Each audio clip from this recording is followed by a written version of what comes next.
Hey sewing friends, today I am here to share my highs and lows of my sewing journey in 2023.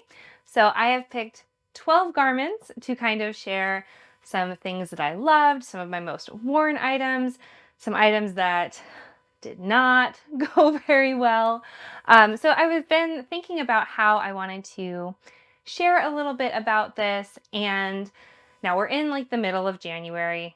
No, we're toward the end of January at this point. So 2023 may feel like really far in the rearview mirror by now, but I still think it's really nice to kind of recap, and definitely it was a good exercise for myself to look back at what I made last year and yeah, kind of map out what I learned, how I feel about it. So initially I was thinking about just doing like a top 5 favorites, but then I watched Theresa's video. She's over at Lost My Thread, and I really loved the way that she created some categories for like personal favorite, but she also had things like quickest make and biggest flop. So I kind of took that idea and came up with my own categories. So I opted to share 12 garments, kind of like 12 months of the year sort of thing. I didn't make them in that order, but 12 garments to represent my year. And I divided it into 4 categories. So I will be sharing my top 3 favorite makes, my top 3 most worn makes, my biggest flops. Got 3 of those. That had many more, but I picked 3. And then my 3 favorite refashions. So I am really excited to share, and yeah, let's get into it. Actually, before we get into it, I wanted to share a little bit about what I am wearing, because this is one of my favorite non-me maids, and I just wanted to give a shout out to my friend Joyce. She's over on Instagram at Poplin Peony, and she makes really cute stuff, and I was lucky enough to receive one of her cast-offs. She graced me with this dress. It is a Tilly and the Buttons Indigo with a really cute heart fabric from, I think it was Dawson still. So she modified the neckline so it's a little bit lower, not quite so like boat necky. And then after she gave it to me, I went off and like chopped up the skirt a little bit because she's much taller than me, so I made it my height, and I like have been wearing this so much. I really love it. It gives me really big 90s vibes, so I went for some dark lipstick, a little hoop earring, and yeah, I'm really feeling myself in this Joyce made dress, so I just wanted to give her the shout out before we look at my favorite things that I made in 2023. So the first category is most worn. Now that's these first 3 items here. See if I can wrangle them on the hangers. Now you might notice that there's like a bit of a theme, and perhaps something to be surmised from my 3 most worn items. They are all green. They are my favorite color, and I definitely think that's part of why I reach for all of these, but they're also really great like everyday basics. So this is, I think, my favorite blouse. It is the Patina blouse from Friday Pattern Company, and when I made this, I was not sure. Like even coming off the machine, I was like, I don't know if this style is for me. But then I ended up reaching for it like so much throughout the year. I think it really hits that like nice balance between feeling really relaxed but looking a little bit more put together. Yeah, I really love the V-neck and the Chelsea collar. It is a little wrinkled from my closet. And then I use these vintage buttons. So yeah, I reach for this all the time. I wear it like loose over jeans. I wear it tucked into skirts. It is such a wardrobe winner for me. I made it in a Viscose twill that was a pain in the butt to sew, but the result is so good. So I definitely want to make a couple more of these this year. And next, we have one of many Helen's Closet Dawson tops. This has been my favorite pattern of the year probably. I have made 6 Dawsons. So almost every variation I have in my closet at this point. But the elbow length sleeve is my favorite with the scoop neck, and I of course, love this dark green. I probably wear this like once a week. And then I wear my other Dawson tops like on rotation throughout the week. Yeah, it's such a good pattern. And then we have my loungewear set. Now I made this in November, and pretty much once it was off the machine, I like didn't take it off for several weeks. Like I lived in this. So even though I made it like toward the end of the year, it has still gotten so much wear. And yeah, I'm like, yeah, pretty confident that it's one of my most worn items. So the next category is refashions. So in the past, I have very like begrudgingly done any refashioning or altering or mending. It has always felt like such a chore for me, and I have this like big box of things that like I need to or I want to work through. But this year for Me Made May, I set myself a goal of doing 10 refashions. And not only did I do all 10, but then I went on to do more refashions later in the year. And I found it like so satisfying in a way that like I had not experienced before. So I felt like I had to include some refashions because it was a big part of my making practice this year. So the top 3 that I have chosen are this Helen's Closet Reynolds dress. So I did some altering on this one. I removed a bunch of the length. So I had made the knee length, like the just below the knee version. And I like it so much better, like chopped significantly above the knee. It feels like a flirtier mini dress for the summertime. I wore it all the time. The other change that I made was to unpick the facing and the side seam here and take out a big wedge of this like high bust area. And I know that that is a point of feedback. I've heard a lot of other sewists say that the pattern was fit them oddly in that area, and that was like multiple shapes and sizes seemed to be an issue. But having fixed it, I can say that I love this dress so much. I reached for it so often during the summertime. So that was a big wardrobe win for me. And then this is another dress that I made, I think the same year. So like 2021 was a big yellow year for me apparently. And I had combined a couple of patterns and I was happy with the bodice. So I have this little like square neck and elastic shoulders with kind of like a poofy elbow length peasant sleeve. But then I just had like a straight straight rectangle that was gathered to the waist. And I just felt very like column-y. I was not liking it.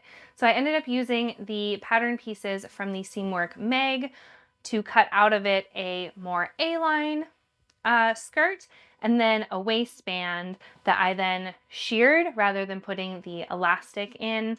I did a few lines of shearing and then connected it to the bodice, and I think this is so cute. I really love this dress. Wore it a whole bunch during the summer. It's so like happy and springy, so definitely a win there.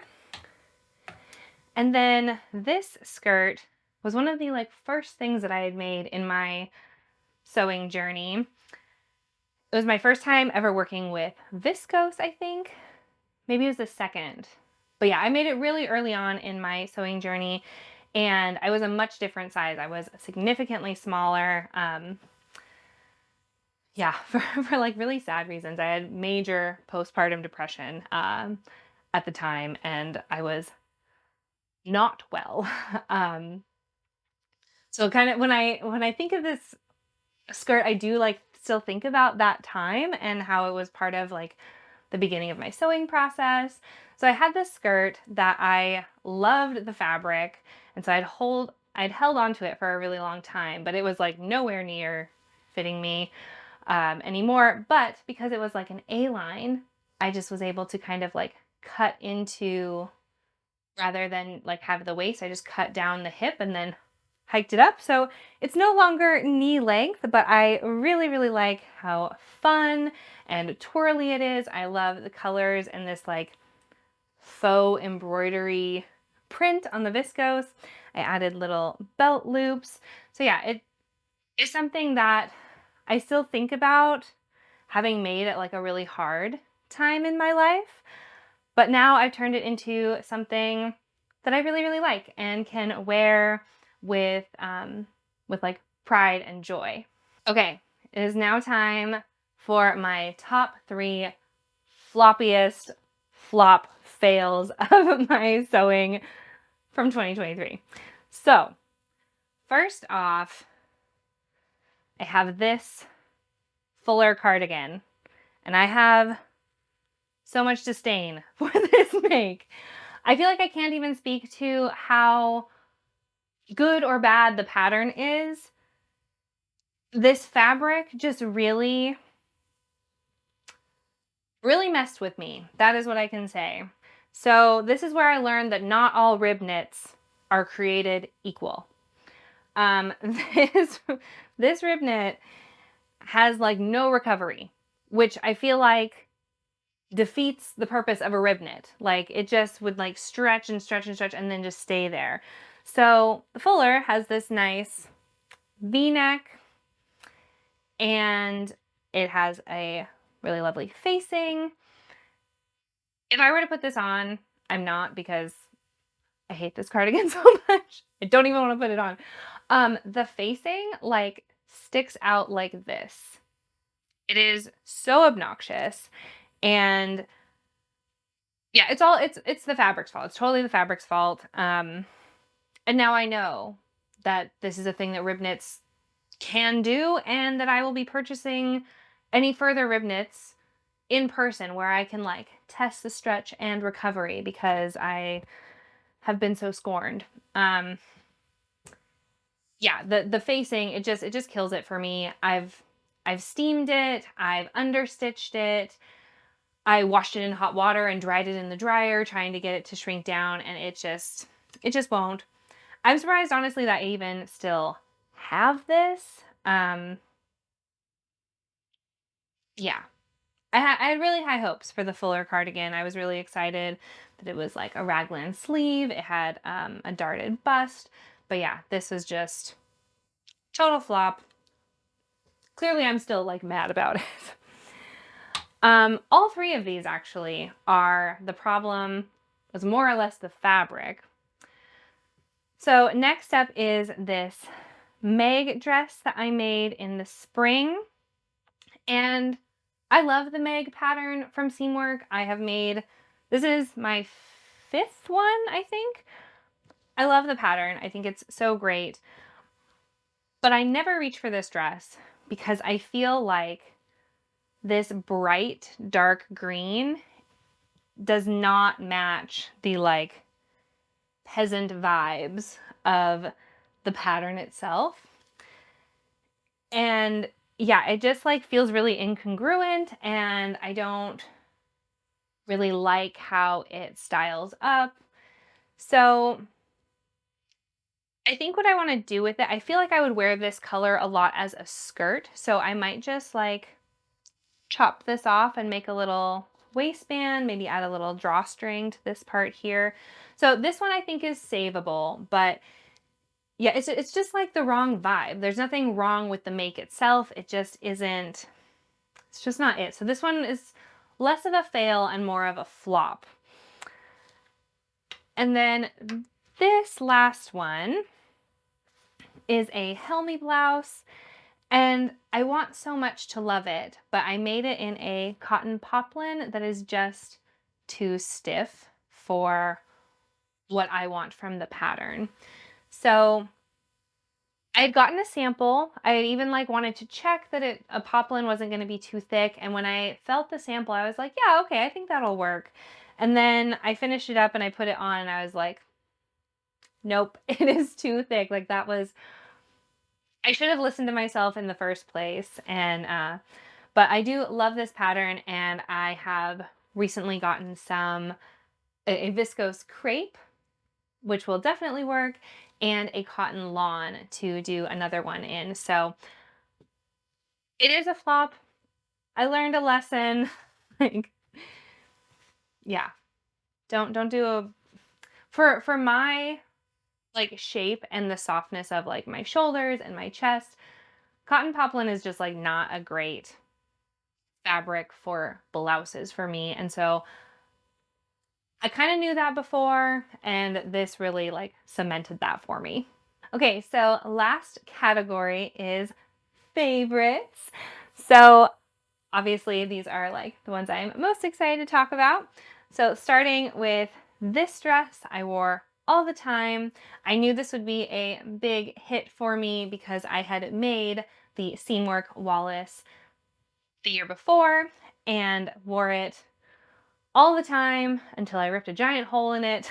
And so I know I needed to replace it. And so I did in this pretty like rosewood pink cotton jersey. So of course, what is special about the Wallace jersey dress is that it's actually a romper. So it has some shorts, some like bike shorts built into it. I even added pockets. So you actually like step into it and then pull the shoulders over.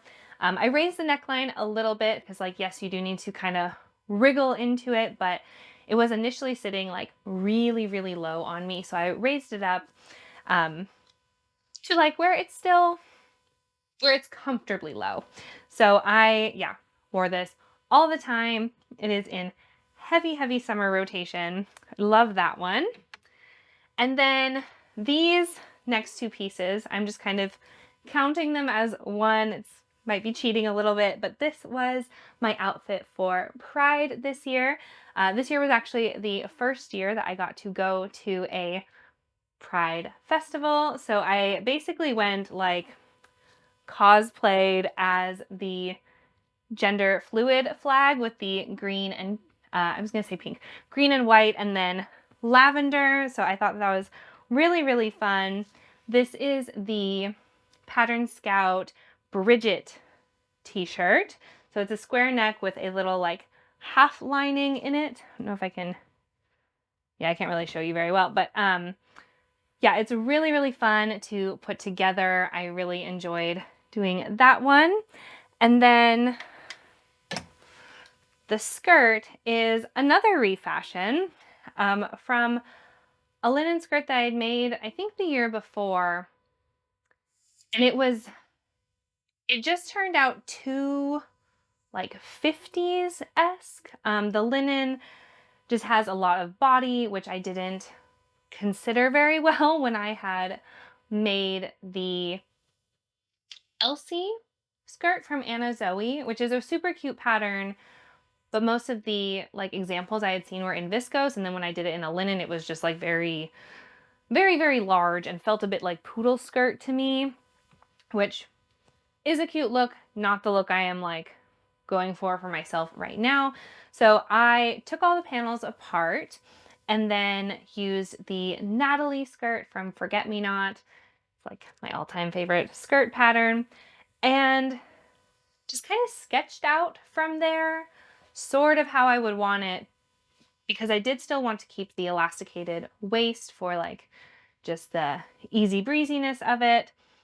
And yeah, that's not how the Natalie is. It's very like shaped and tucked. So I kind of just did some freehanding really. And I think that that is a skill I've gotten more comfortable with in the last year. And it's definitely a result of doing those refashions, because I think I can get very like by the book and afraid to like make adjustments if it's not like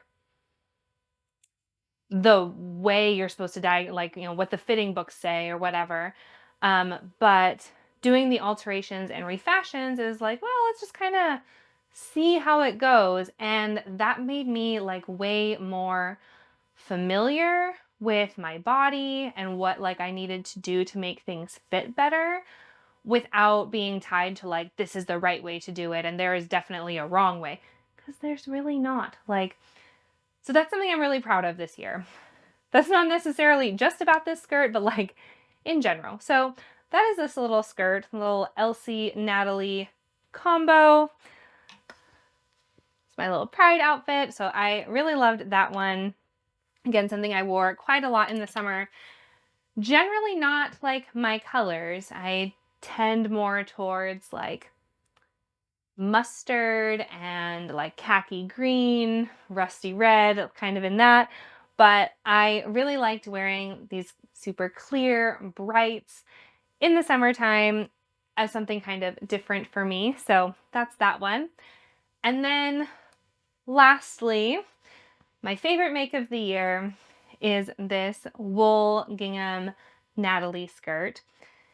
And so this is my favorite for a few reasons. Firstly, I wear it all the time. It's something, actually, this is like one of my favorite outfits to wear together, but I also will pair it with one of my many Dawson tops. I just get like lots of wear out of it. Because it's wool, it's super warm, and so I don't even worry about like going out. Like I could wear this in the snow and it is still like cozy warm. Do wear it with like some tights and thick socks, but super, super cute. I really love this. But the other reason it's my favorite is because I had like a very serious breakdown when I made it that kind of shaped the trajectory of my sewing last year. So I made this in January, and this is an 8-paneled skirt that I chose to make with a plaid fabric. And I was tooth and nail determined to pattern match it perfectly. And yeah, that didn't happen.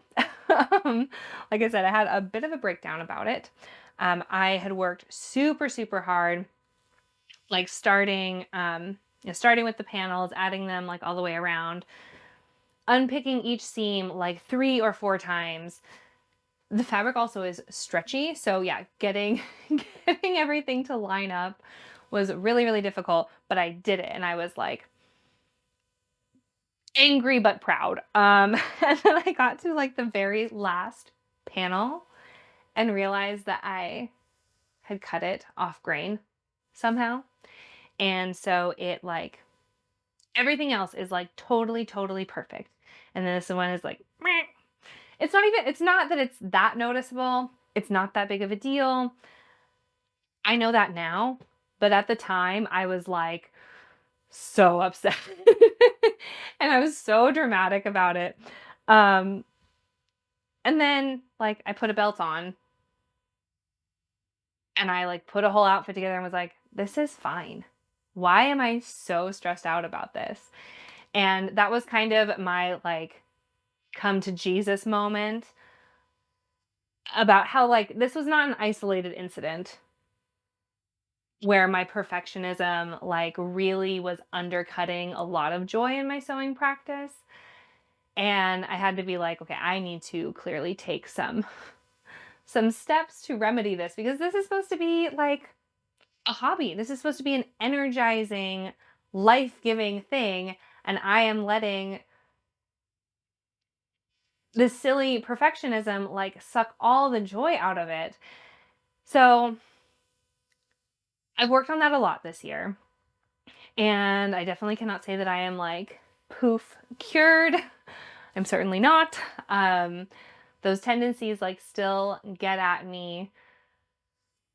I definitely still have like some of that anxiety still, but it's now that I'm really aware of it and can be intentional, the voice is much quieter. That's what I can say. The voice of perfectionism is definitely still there. It's probably always going to be there. But I've been able to turn it down and give it less weight and have more acceptance and joy and a lot more fun in my sewing this year because of that. So I always attribute that lesson to this skirt, which is why it is my absolute favorite. So thank you so much for tagging along in my little wardrobe sewing recap for 2023. I would love to hear from you what your sewing favorites were of last year, or favorites or biggest flop. If you did any refashioning, was it a chore? Was it like energy giving? Was it fun for you? Let me know in the comments below, or you can go find me on Instagram. I love to chat through that kind of thing. So yeah, thank you again for coming along. I know this was like a long and chatty video.